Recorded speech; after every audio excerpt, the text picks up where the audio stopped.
Nasdaq sangrando, Bitcoin perdendo bilhões e ao mesmo tempo o Estreito de Hormuz praticamente fechado, bases sendo bombardeadas, Europa em crise energética. Agora deixa eu te perguntar uma coisa, isso é pânico temporário ou início de algo maior?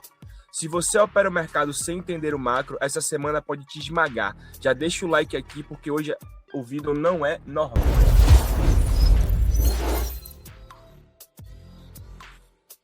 E eu hoje aqui com o meu amigo Marcelo, que vai destrinchar o gráfico aqui pra gente do Bitcoin. E até o do ouro também ele vai dar uma olhadinha, não é isso? Fala, meu irmão, beleza?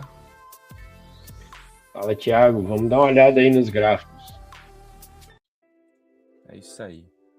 Vamos olhar primeiro, antes de cair no gráfico, vamos dar uma olhada direto nas notícias, né? Que o mundo hoje não tá parado não, né?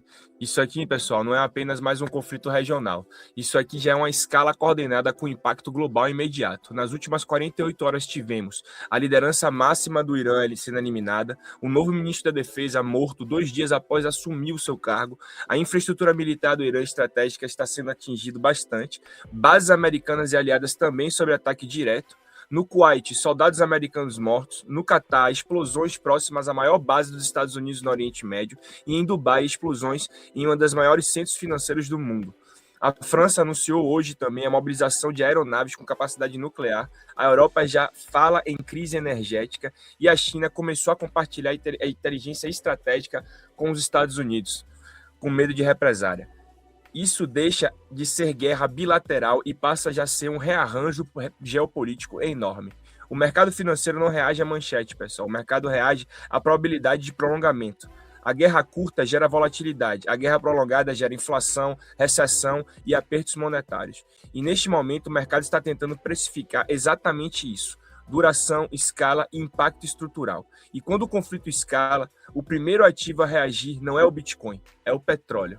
A gente tem aqui o Estreito de Hormuz, que tem apenas 33 quilômetros de largura, mas passa por ali cerca de 17 milhões de barris de petróleo por dia, quase 20% da oferta global. Hoje temos relatos de queda de 70% a 86% do tráfego marítimo, mais de 150 embarcações presas no Golfo, seguros de guerra disparando para mais de 1% do valor do navio, companhias estão redirecionando rotas pelo Cabo da Boa Esperança. Isso adiciona semanas de viagem, o que aumenta o custo da logística.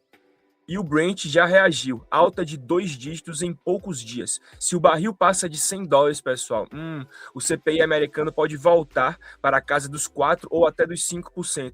E o que é que isso significa para a gente? Menos chance de corte na taxa de juros. Fed mais restritivo por mais tempo.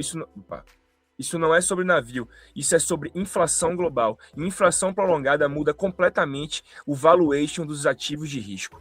E enquanto o petróleo ameaça o sistema, o mercado já respondeu. Olha para que coisa bonita, né? Nas últimas 11 horas, 4,7 trilhões de dólares foram eliminados dos mercados globais. O ouro caiu 7%, a prata despencou 12%, e isso apagou mais de 3 trilhões em metais preciosos. O S&P 500 perdeu quase 2% hoje, junto com a Nasdaq, e a Russell acima de 3% já de perda. O Bitcoin caiu cerca de 3%, mas já recuperou. A cripto perdeu dezenas de bilhões em market cap nessa manhã e já está começando a se recuperar um pouco agora. Mas outra pergunta que eu faço para vocês, pessoal: por que o ouro caiu se o mundo está em guerra? Porque no primeiro estágio do choque sistêmico não existe refúgio. O que acontece é um deleveraging. Fundos reduzem exposição, investidores vendem para cobrir margens. E aí nesse momento o mercado ele não escolhe o ativo, ele escolhe a liquidez. Mas existe um padrão histórico que precisa entrar na nossa equação aqui agora. É o que o Benjamin Cowell está falando aqui, né? Que geralmente nos anos de midterm nos Estados Unidos, o Bitcoin tende a formar topo no início de março. E é o que aconteceu em 2014, por exemplo, que a gente teve o topo no dia 3 de março, e no 2018, que a gente teve o topo de 5, e em 2022, que a gente teve o topo em 2 de março. E agora, em 2026, qual será? Essa que é a grande pergunta, né? E em 2022, a gente teve uma exceção, por quê? Porque houve uma varrida de topo no fim do mês. Então, assim, o que aconteceu? O topo aconteceu em março, mas aconteceu no final. E foi também dado a guerra da Ucrânia e da Rússia, que começou exatamente nessa época. Então, continuando, né? Estamos agora em 2026, a primeira semana de março, e se isso for apenas um rally de alívio, podemos estar diante de um topo temporário. Agora a pergunta é: o gráfico confirma isso? Ou estamos vendo uma acumulação na nossa frente? Marcelo, o campo é teu aí, o que é que você acha, velho? Vamos lá, Thiago. Vamos dar uma olhada no gráfico diário aqui do Bitcoin, né? Ó, pensando num processo aí de possível acumulação para uma escalada do preço, né? A gente já tinha até falado isso em outras lives. Para mim, a gente pegar e pensar que o Bitcoin ele pode voltar a fazer novo all-time high nessa altura do campeonato, eu acho assim que muita coisa precisa acontecer primeiro para a gente poder cravar isso e de fato pensar nisso, né? Ou seja, é um passo atrás do outro, muita coisa precisa ser construída. E eu estou observando um degrau após o outro. Para mim, a gente até pontuou isso, existe a possibilidade da gente estar tendo uma possível reversão aqui, tá certo? E a gente estava aguardando, inclusive ontem, né, uma possível escalada do preço até a faixa aqui, ó, de 71, 72, que era o que a gente estava com expectativa. E estávamos pensando em venda desse ponto, né, nesse ponto, e no ponto atual de onde o Bitcoin parou ontem também, né? Essa é a grande verdade. Então, para mim, agora, eu ainda acredito nessa possibilidade de que ele possa vir primeiro aqui nessa faixa de 71. Como ele vai chegar aqui, né? Que tipo de comportamento gráfico que a gente vai ter, aí sim a gente vai conseguir pensar se ele vai de fato superar, vai buscar vir aqui nessa média de 50, tá certo? Ou algo do tipo, para a gente começar a pensar em patamares mais elevados. Uma coisa que a gente não pode descartar existe uma faixa aqui que é uma grande resistência, tá? Que é justamente essa faixa aqui de preço nessa casa aqui, ó, tá? Não temos como pegar e descartar ela. Essa para mim é uma grande resistência. Antes dela, tá bom? Se a gente for reduzir o gráfico aqui, ó, vamos pegar um tempo gráfico menor para poder detalhar mais esse gráfico, né, esmiuçar mais ele. Aquela faixa que a gente tinha marcado, ela está nesse patamar aqui, tá? 78, mais ou menos. Mas antes dela, a gente tem uma order block aqui, ó, que é exatamente nesse outro patamar aqui, ó, que o Bitcoin vai precisar primeiro passar por aqui. Ela não está conseguindo nem se sobrepor ao VWAP mensal, né? Você vê que ele tentou, não conseguiu. A gente fez essas linhazinhas aqui, ó. Tomou a porradinha dele, voltou, se sustentou na média e está tentando novamente, né? O que é que deixa a gente, assim, com um pensamento positivo para que isso possa, de fato, acontecer? Ele buscar essas áreas aqui, né? Ou aqui, tá? Ou aqui, ou quem sabe aqui, né?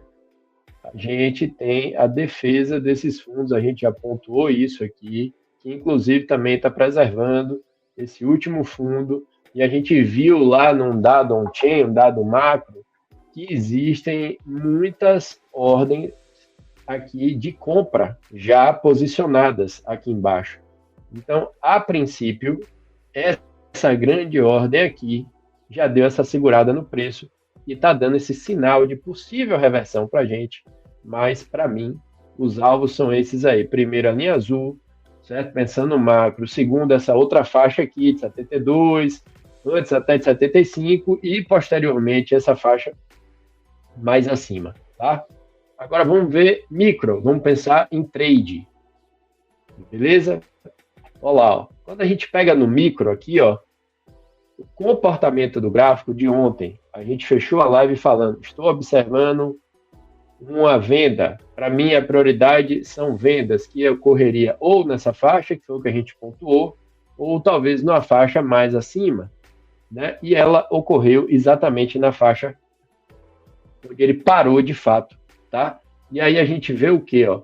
volume que leva o preço até essa faixa. Ficou marcado aqui esse volume, tá certo? Depois a gente tem aí o processo vendedor, né, que aconteceu, derrubando novamente o preço, e aí começa a surgir de novo o volume, tá certo? Para poder segurar o preço nesse patamar e tá elevando. O que é que eu vejo aqui, né? Pensando nisso, a gente sabe, ó, que esse volume aqui, ó, ele tá mais dividido. Esse outro aqui, ele tá mais concentrado. Para mim aqui foi de fato uma agressão. Para mim o preço agora aqui, esse tipo de comportamento aqui, ele está fazendo alguns testes, até porque a gente está num gráfico de 15 minutos, certo? É um gráfico pequeno. E se a gente for olhar isso aqui num gráfico maior, vamos olhar aqui 1 hora, ó, tá certo? A gente ainda assim não tem um volume relevante para a gente chegar e falar que esse tipo de volume aqui, esse movimento aqui, pode ser um movimento, eu vou até reduzir para a gente ter uma referência, que esses movimentos de volume aqui podem ser um movimento muito forte, ó, como esse aqui, que de fato brecou, esse está segurando, certo? Então, fiz questão de trazer isso aqui para a gente ter um pouco de proporções mais esclarecidas. Mas beleza, Marcelo. Achei massa aí sua análise do Bitcoin. Concordo com você. Muito interessante você ter mostrado os pontos de suporte e resistência, baseados até também no nosso vídeo que a gente preparou ontem também, não foi?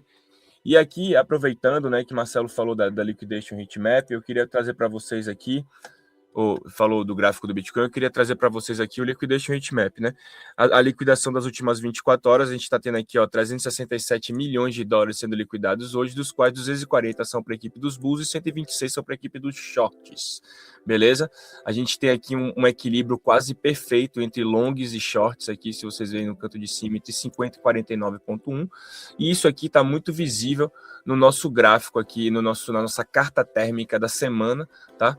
Se vocês estão vendo aqui, é o One Week, né? Então a gente vê que a gente, com essa explosão, né, que a gente teve nos últimos dias, uma grande liquidez aconteceu, o famoso short squeeze, forçando o preço, virando todas as posições que estavam aqui, todas as ordens de vendas que estavam aqui, acabaram sendo combustível para que essa alta fosse tão vertical como aconteceu, né? E aí agora a gente já tem esse preço sendo todo entregue, essa alta sendo toda entregue aqui, né? E aí voltando aqui, todas essas faixas dos later longers, né? Pessoal que ficou tentando longar mais atrasado, né? E aí pegou tudo isso aqui, essa liquidez, e agora a gente está naquele momento aqui que eu chamo do limbo, né? Onde a gente tem um imã forte aqui na 70 aos 69 mil dólares, e a gente tem também um imã forte aqui embaixo entre os 64 até 63, e aí também tem uma faixazinha aqui embaixo nos 61 e 100. Mas é isso aí que eu queria mostrar de Liquidation Heatmap. Uma coisa que eu queria também, Marcelo, que você apresentasse seria um pouco o gráfico do ouro. Você tem alguma coisa para mostrar para a gente aí interessante, cara? Eu estou com um gráfico semanal do ouro aqui, porque eu quero pontuar o seguinte: esse gráfico é semanal, mas é um gráfico aqui que pega um recorte até recente, né, de 2023 para cá. Você vê a escalada do ouro que todo mundo assistiu aí, gigantesca, né? Agora, uma coisa importante, tá? Para mim, é pontuar justamente quando aparece volume, tá certo? Ó, quando aparece volume no gráfico. Beleza? Você vê aqui, ó, que ele apareceu o volume, você vê que ele tem um pavio gigante, ou seja, na mesma semana o ouro teve uma explosão estratosférica e depois o ouro foi derretido, né, nessa mesma semana, tá? Você vê aqui, ó, o ouro vem, aparece volume, ele breca, tá certo? E aí o ouro lateraliza por um tempo. Ele vem novamente aqui, ó, novamente volume, você vê que ele dá mais uma brecadinha, depois aí sim ele começa a crescente. E aí a gente está no momento aqui, para mim, ó, onde está aparecendo volume máximo no ouro aí. Ó. Isso daqui é volume de negociação. O que é que está sendo retratado aqui? O ouro dele está sustentando o valor, mas ele está trocando de mão. Isso é o que para mim fica mais claro. Ele está sustentando o preço, ele está se sustentando nessa região aqui macro, mas ele está sendo trocado de mão, tá certo? Alguém topou né, se desfazer do ouro nesse ponto e alguém está topando comprar, tá certo? Isso é um fato. A gente não tem como negar. Quando a gente vai aqui, ó, no 4 horas, a gente vê, ó, que o ouro nesse último período aqui, se a gente for contar aqui, ó, final de janeiro, onde ele teve lá a máxima histórica, ele deu uma mega derretida. E aí tem essa reação ao longo de fevereiro toda, e ele está chegando novamente a esse ponto aqui, ó, de onde ele teve essa mega derretida. Ele saiu da faixa aqui, ó, de 5.500, né, 5.600, e veio bater aqui na miniminha 4.455, ou seja, 1.000 pontos arredondando. Ele recupera esse processo e aí surge o nosso queridinho, o volume. E depois que ele aparece, a gente está assistindo aí um movimento, né, de recuo do ouro. E está surgindo um pouco de volume agora aí para poder tentar segurar o preço. Beleza? Eu acho assim, ó, Thiago, esse movimento aqui de hoje, mais agressivo, essa queda do ouro aí, eu acho que teve um pouco de especulação, tá? Porque se a gente for ver, ó, alguém ganhou dinheiro aí, e ganhou muito dinheiro aí, nesse processo especulatório. E para mim, ó, casa, tá? Com a queda que tiveram nos metais e a subida forte que aconteceu no petróleo. Então, se a gente for pegar o petróleo, eu já vou olhar o petróleo numa hora. Ó, isso aqui é o dia do petróleo, ó, basicamente. Se eu for botar aqui no diário, fica até mais claro. Olha o que aconteceu no petróleo. Isso aqui é a barra do dia do petróleo. O petróleo, ele abre, ele sobe 7,71% e ele devolve agora ele está só com 2,35% positivo, tá certo? Olha que interessante que aconteceu no petróleo. Olha o volumão que surgiu no gráfico diário do petróleo, certo? Então, assim, Thiago, a guerra está só começando.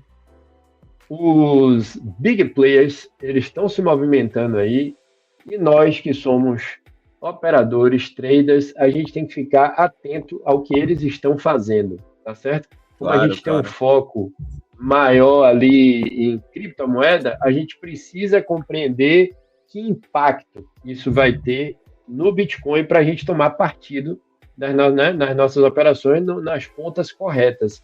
Então, para mim, hoje, aí, ó, esse movimento todo de mercado aí que você pontuou nas notícias, foi um movimento muito especulatório mesmo, certo? Então, a gente precisa compreender como é que vai ser esse equilíbrio aí, de fato, com o passar dos dias aí, né, da guerra. E o que você falou do Estreito de Hormuz, isso é uma coisa que a gente tem que ficar atento, porque ali é muito petróleo que passa ali todo dia, e é petróleo que sustenta economias no mundo inteiro, né? E os impactos dessa falta de petróleo, eles vão chegar. O mundo, ele se movimenta dentro de uma grande engrenagem, né? Se essa engrenagem para, meu amigo, esse impacto vai ser sentido. Isso é um fato. É isso aí, concordo com você. E até ia te perguntar agora aqui, você aproveitou e respondeu, né? Eu ia perguntar se o Estreito de Hormuz continuar fechado, onde é que invalidaria, na verdade, esse topo, né, que a gente estava enxergando, né?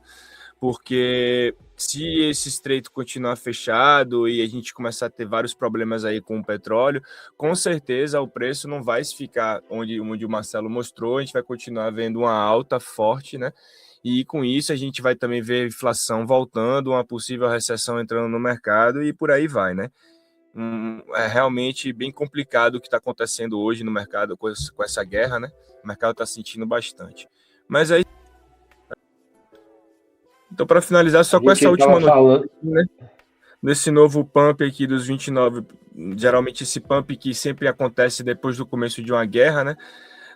Em 2022 isso aconteceu, o Bitcoin deu um bounce de 29% antes de dar continuidade na queda dele de 67%, e foi quando a Rússia começou a atacar a Ucrânia e essa guerra dos dois aconteceram. E agora os Estados Unidos começam a atacar o Irã, e aí o que acontece? Tem gente que está trazendo essa teoria, né? Mostrando aqui até nessa foto, né? Você vê que ele sobe os 29% para continuar o dumping dele. Então aqui o pessoal está vendo muito essa subida aqui, talvez até a faixa dos 84, 85 mil dólares para depois a continuidade da queda. O que seria até interessante, né? Vendo ao gráfico que o Marcelo mostrou mais cedo no gráfico diário, a gente está começando a ver sinais de um retângulo de acumulação, né? Baseado em Wyckoff, e com a possível alta, mas não alta definitiva, porque todos aqui do Crypto Club estão cientes que a gente está aqui em bear market. Mas é isso aí, pessoal. Eu acho que é tudo por hoje, né? A gente já explicou bastante o que está acontecendo no mundo e no gráfico. Ficamos por aí, né? Tivemos guerra hoje escalando, tivemos o Hormuz sendo pressionado, o deleverage que eu falei mais cedo na notícia, temos um março historicamente perigoso, aquela notícia do Benjamin Cowell que eu trouxe para vocês mais cedo, e temos liquidez sendo caçada aí dos dois lados, na verdade. Isso aí não é um mercado calmo, é um mercado extremamente frágil, e o mercado frágil se move muito rápido. É isso aí, pessoal. Um abraço a todos. Valeu, Marcelo. Valeu, meu amigo. Um grande abraço.